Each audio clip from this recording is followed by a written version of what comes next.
Rags to Riches is a tale as old as time, the inspiring story of someone coming from nothing and taking over the world with their intelligence and talent. In fairy tales, the hero never compromises their morals or beliefs. But that isn't always true in real life.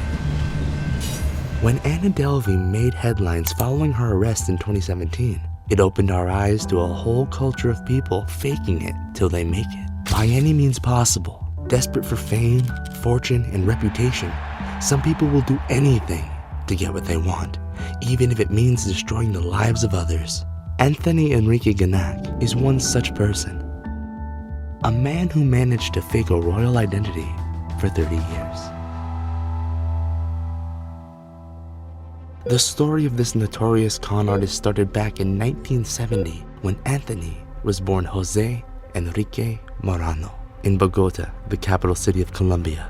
Anthony's introduction to life was difficult, to say the least, as Colombia was in the midst of war amongst the many ruthless cartels that ruined many countless lives. Having been born into poverty, Anthony spent much of his childhood doing anything he could to feed himself, including foraging in landfills and stealing. He was just one of approximately 13,000 children in the same situation at the time. At the age of 7, Anthony and his brother were adopted by an American couple, Jim Gignac and Nancy Fitzgerald, who took the boys from their native home of Colombia and moved them to Plymouth, Michigan. He and his brother began their new lives as the sons of a middle-class family in a suburban area. Following his adoption, his name was legally changed to Anthony Enrique Gignac.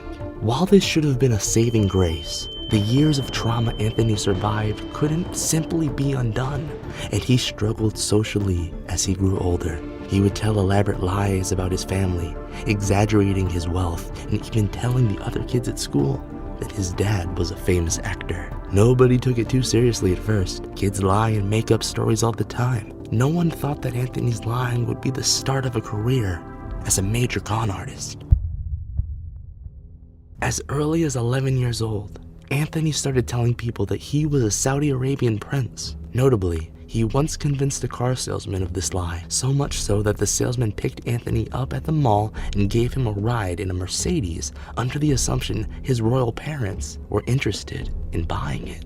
This would be a fallacy he would come back to repeatedly throughout his life. When Anthony's parents heard about this, they became concerned and decided it was time to start taking their son's story seriously. He was put into therapy at the age of 12 and sent off to camps for other kids his age with similar problems, but nothing seemed to help. Anthony's mental health really started to suffer during his teenage years, especially after his adopted parents divorced.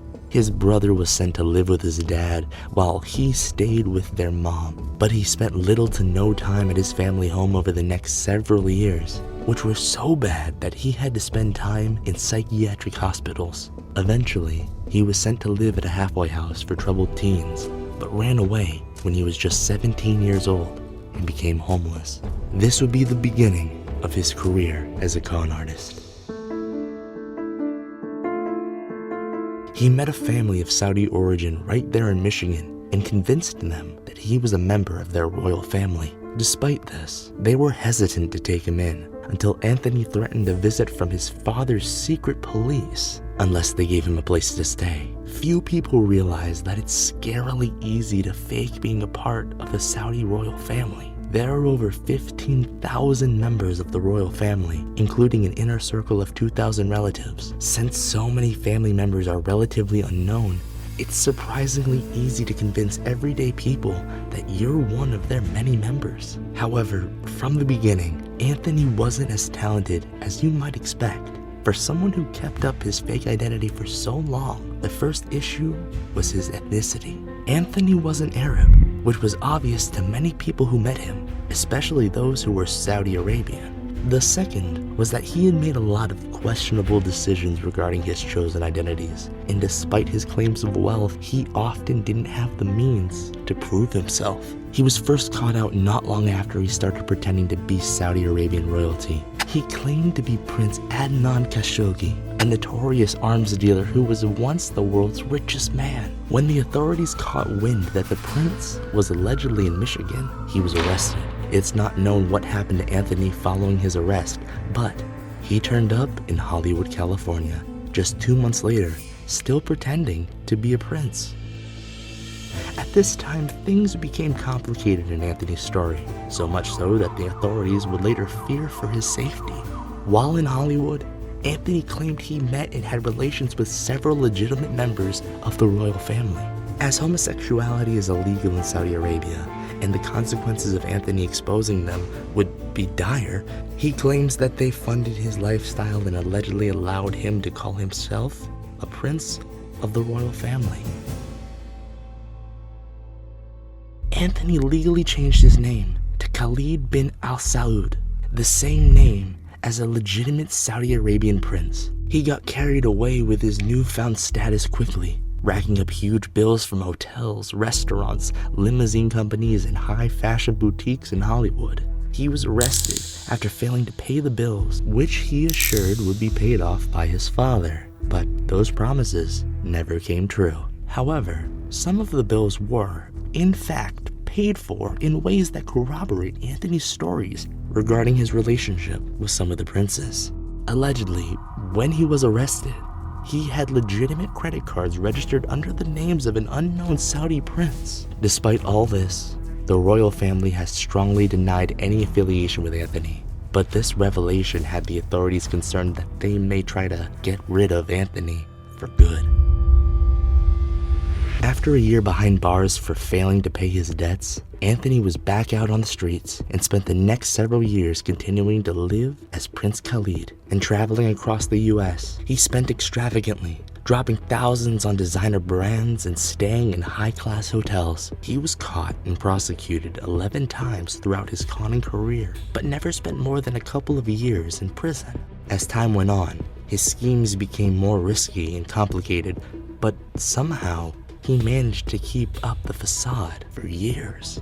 One of his most notable cons was obtaining a credit card from American Express. After being bailed out of jail in Miami, Anthony walked into an American Express office branch, crying that he was a prince who had lost his credit cards. He was able to verify his identity by accurately telling the staff the last 2 purchases made by the card, which were made by the real Prince Khalid. It's unknown how he got this information though. However, his plan worked, and he was handed a platinum American Express card with a credit limit of $200 million.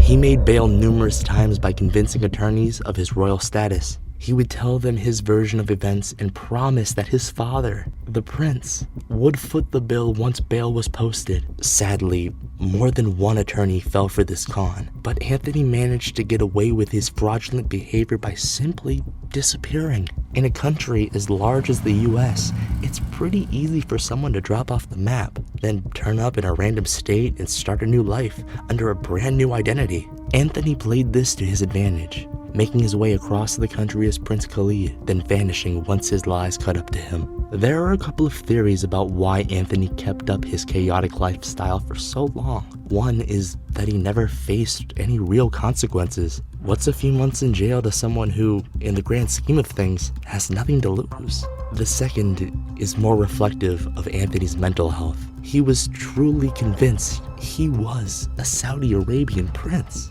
Having had such a difficult start in life, feeling as though he had to lie constantly to make his way through the world, it made sense to many of his case investigators that Anthony eventually started to believe his own lies. It was as if he'd convinced himself of his new identity to escape his true self, which he associated with so many memories of pain and struggle. However, after 30 years of fraud and deception, his reign as Prince Khalid did come to an end over something incredibly simple: a meal.